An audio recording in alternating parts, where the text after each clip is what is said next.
Hello UPSC aspirants. और कैसे हैं आप सब। उम्मीद है आप सबकी पढ़ाई लिखाई बहुत अच्छी चल रही होगी। और आज का जो हमारा टॉपिक है वो है ताइवान। काफ़ी इंपॉर्टेंट टॉपिक है क्यों लगातार खबरों में बना हुआ था। देखिए, मैं फिर से कह रहा हूँ, खबरें बहुत होती हैं लेकिन हमें सिर्फ किस परिप्रेक्ष्य से पढ़ना है कि यूपीएससी क्या कहती है।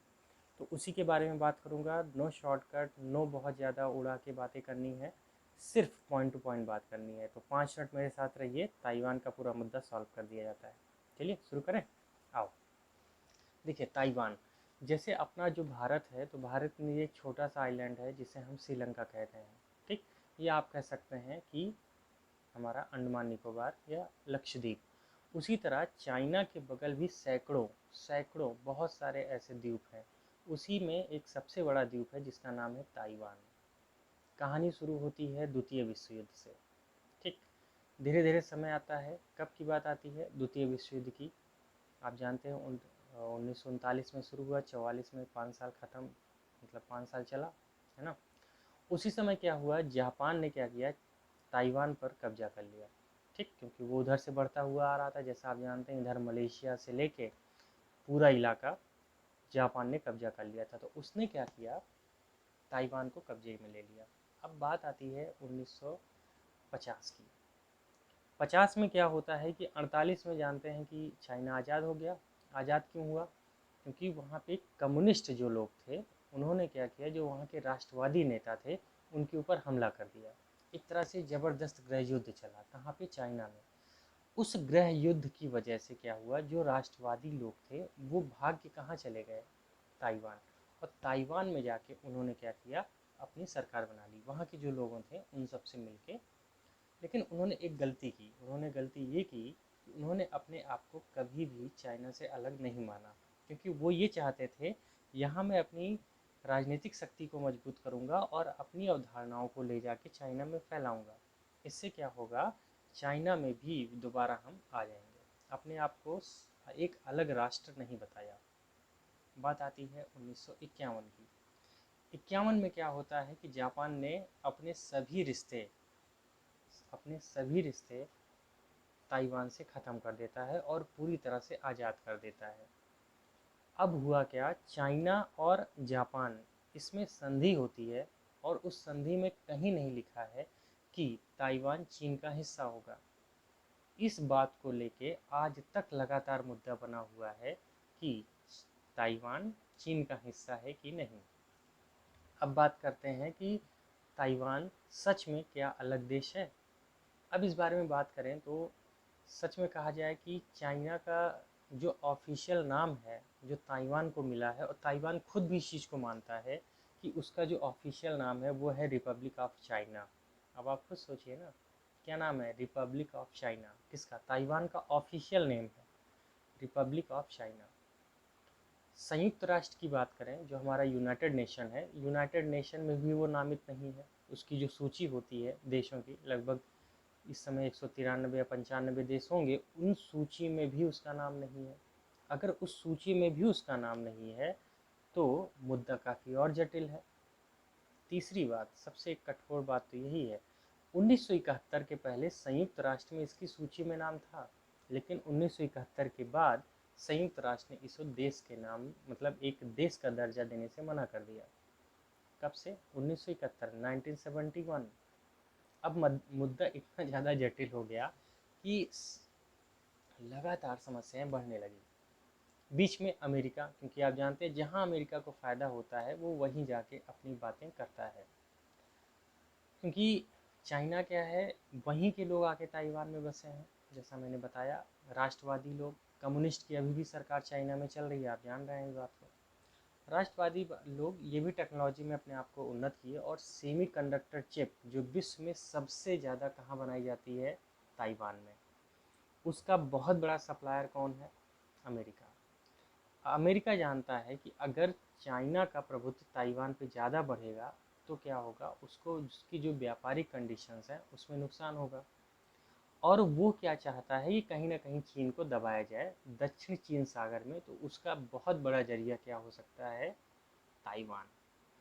अमेरिका सिर्फ अपने लाभों का स्वार्थी रहा है, हमेशा से रहा है, और वो अभी भी कर रहा है। अब बात करते हैं भारत की। भारत का क्या स्टैंड है। देखिए, जब से आज़ाद हुआ है भारत, हमारे बाद में आज़ाद हुआ चाइना 1948 में, तब से लेके 1962 में तिब्बत की वजह से युद्ध हुआ। भारत की तब से नीति जो रही है वो रही है एक चीन। एक चीन मतलब ताइवान और तिब्बत दोनों किसके हिस्से हैं, चीन के, ऐसा भारत का मानना है। और भारत ने कभी आपत्ति नहीं दिखाई कि ताइवान चीन का हिस्सा नहीं है, क्योंकि खुल के जब ताइवान ही कहता है अपना नाम क्या है, रिपब्लिक ऑफ चाइना, और वहाँ के राष्ट्रपति जिन्होंने उस पर जाके अपनी सरकार बनाई, उन लोगों ने भी अपने आप को एक अलग राष्ट्र नहीं घोषित किया, तो भारत क्यों ऐसा कहे।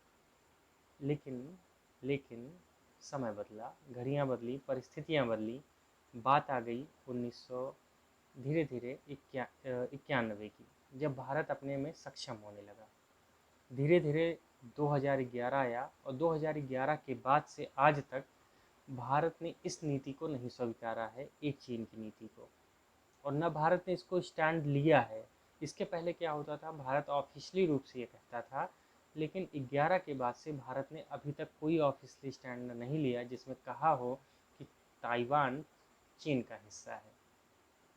अब जो वैश्विक पृष्ठभूमि बदल रही है ना, अगर इसको आप ध्यान से देखेंगे तो इसमें कहीं ना कहीं भारत का भी हित है। क्यों? अगर आपसे कहा जाए भारत का हित क्यों है, क्योंकि भारत ताइवान से काफ़ी ज़्यादा संपर्की है, बहुत सारा व्यापार होता है। दक्षिण चीन सागर में बहुत सारी जगहों को भारत को मिली है, समुद्री इलाके जहाँ पे भारत खोज कर रहा है। व्यापार अच्छा केंद्र है, हर चीज़ बेहतर है ताइवान से लेके हमारा। तो हम क्यों ये कहेंगे और कि वो चाइना का हिस्सा बने, क्योंकि अगर वो ऐसा होगा तो पूरा कंट्रोल किसके ऊपर होगा, चाइना का। और चाइना भारत को जानते ही हैं, हमेशा आंख दिखाता है। ठीक, ये सब वैश्विक मुद्दे रहे हैं। अब यहाँ पे यूपीएससी का पॉइंट क्या हो सकता है, हमसे वो क्वेश्चन कैसे पूछ सकती है, वो ये पूछ सकती है भारत की जो ईस्ट लुक पॉलिसी है, मतलब पूर्व की तरफ जो नीति है हमारी, उसमें ताइवान का में चाइना के प्रभुत्व से भारत के ऊपर क्या संभावनाएं या क्या समस्याएं आ सकती हैं, और उसके निवारण के लिए आप क्या कर सकते हैं। ठीक, यही क्वेश्चन उम्मीद है बन जाए। तो इस क्वेश्चन को आप नोट कर लीजिएगा और लिखने की कोशिश कीजिएगा। अगर आपने ईस्ट पॉलिसी अच्छे से पढ़ लिया है तो लिखिएगा सवाल कि भारत की जो पूर्व की तरफ देखो की नीति है, उसमें ताइवान कितना बड़ा रोल प्ले करता है। यदि चाइना उसमें हस्तक्षेप ज़्यादा करेगा तो क्या संभावनाएं या क्या समस्याएं भारत के सामने उजागर होंगी, और उसका क्या समाधान हो सकता है। ठीक, तो ये एक बेहतर क्वेश्चन है जो यूपीएससी लेवल पे बन सकता है। कुल परिप्रेक्ष्य यही था। शॉर्टकट में बताना चाहूँगा कि 1939 में सेकेंड वर्ल्ड वॉर शुरू हुआ। जापान ने ताइवान पे कब्जा कर लिया, क्योंकि छोटा सा हिस्सा था, तो उस समय चाइना उतना विकसित तो था नहीं, ना ही उतना ज़्यादा वो ध्यान देता था। धीरे धीरे जब जापान वहाँ से अपनी इंटरेस्ट कम करने लगा, और जब ये आज़ाद हुआ 48 में, 49-50 में क्या हुआ, गृह युद्ध शुरू हो गए चाइना में। गृह युद्ध सब शुरू हुआ, तब क्या हुआ, वहाँ के कम्युनिस्ट जो थे, वहाँ के राष्ट्रवादियों को या वहाँ का जो मेन शासक था उसको भगा दिया। मेन शासक भाग के कहाँ आया, ताइवान में, जैसा कि आप मैप ऐप में देख सकते हैं, बहुत सारे मैप मैंने लगाए हैं। ठीक, अब वहाँ से वो भाग के आया बगल में, और यहाँ के लोगों के साथ मिलके वहाँ पे एक सरकार बना ली। ठीक, चाइना भी उस समय जो बीजिंग था वो इतना ध्यान नहीं दिया। ठीक, और बिल्कुल भी छोड़ दिया, ठीक है करो जो मन करे। इधर जापान ने क्या किया, 1951 में कह दिया, देखो दूर पड़ रहा था, और जापान भी जब से उसके ऊपर नागासाकी और हिरोशिमा का अटैक हुआ था, तब से वो, सीधी सी बात है, साम्राज्यवाद देशी से अपना बिल्कुल ही उसका मुंह त्याग दिया, मतलब वो साम्राज्यवाद की तरफ आगे नहीं बढ़ा, तो उसने पूरी तरह से ताइवान को छोड़ दिया। लेकिन जब वो संधि हुई चीन और जापान के मध्य, उसमें स्पष्ट नहीं था क्या कि हम ताइवान को एक अलग देश बनाएंगे, या हम चीन को ये देश दे रहे हैं। बस ये था कि हम अपना हटा रहे हैं यहाँ से। अब जो व्यक्ति वहाँ पे था, मतलब जो व्यक्ति था जिसने वो उस सरकार बनाई थी राष्ट्रवादियों, जो वहाँ प्रशासक था, उसने भी ये नहीं कहा कि हमारा एक देश है। क्यों? क्योंकि वो ये चाहता था आगे चल के हम चाइना पे भी कब्जा करेंगे। इस सब मानसिकताएं चल रही थी। यही सब मुद्दा उठते उठते संयुक्त राष्ट्र के माध्यम से आज बहुत बड़ा मुद्दा हो चुका है, क्योंकि चाइना क्या है, वो चाहता है दक्षिण चीन सागर उसका पूरा कब्जा रहे, अमेरिका चाहता है किसी तरह से उसको कॉन्ट्राडिक्ट करता रहे, भारत के भी कुछ, यही सब लेके परिप्रेक्ष्य चल रहा है। बस आपको यही जानना था। उम्मीद है कहानी मज़ा आई होगी। क्या अभी कुछ नोट करना है बिल्कुल मत कीजिएगा, इस कहानी बढ़ने दीजिए, क्या क्या होता है। अभी यूपीएससी मेंस आपका टाइम है। हाँ, जो 2000 भाई देख रहे हैं 2022 का जिनका मिक्स है, वो थोड़ी सी तैयारी कर ले, कुछ और पॉइंट्स अपना ढूंढ ले। लेकिन जिनका 23 है, अभी इस पर कोई नोट्स ना बनाइएगा। हाँ, थोड़ा बहुत आप जानते रहिए, जो मैंने कहानी बताई इससे ज़्यादा कुछ भी नहीं है इसमें जो हमें यूपीएससी के लिए इम्पोर्टेंट हो। ठीक, तो याद रखिएगा एग्जैक्टली पढ़ना क्या है, इस पर ज़्यादा फोकस कीजिए, ना कि बहुत सारी बातों पे। उम्मीद है वीडियो पसंद आई होगी। प्लीज़ लाइक और क्या करेंगे, सब्सक्राइब जरूर कर लीजिएगा। Thank you so much to all of you. अगले सेशन में जल्द मिलते हैं।